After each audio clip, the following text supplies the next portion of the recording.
আসসালামু আলাইকুম ওয়া রাহমাতুল্লাহি ওয়া বারাকাতুহু। আউযু বিল্লাহি মিনাশ শাইতানির রাজীম। বিসমিল্লাহির রহমানির রহিম।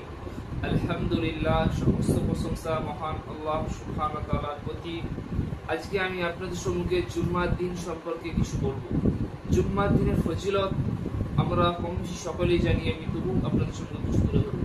জুম্মার দিন বলতে বৃহস্পতিবার মাগরিব থেকে শুরু করে জুম্মার দিনের মাগরিব আগে পর্যন্ত। তাই জুম্মার দিন মানে খুশির দিন, সাপ্তাহিক ঈদ বলা হয় জুম্মার দিনকে। আল্লাহ রাসূল সাল্লাল্লাহু আলাইহি ওয়াসাল্লাম জুম্মার দিনের কিছু ফজিলত আমি আপনাদের সামনে তুলে ধরছি। জুম্মার দিনের ফজিলত বেশি বেশি করে দরুদ শরীফ পড়া।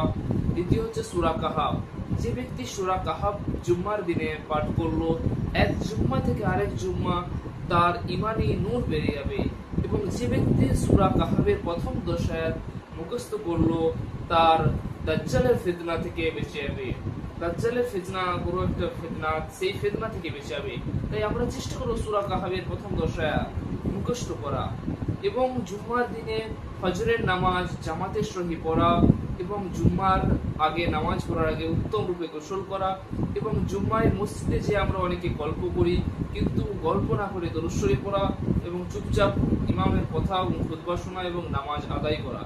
এবং জুম্মার দিনে বেশি বেশি করে আল্লাহর কাছে দোয়া চাওয়া। আল্লাহ হাদিসের মধ্যে যে আল্লাহ পাক বলেছে জুম্মার দিনে দোয়াকে বেশি কবুল করে নেয়।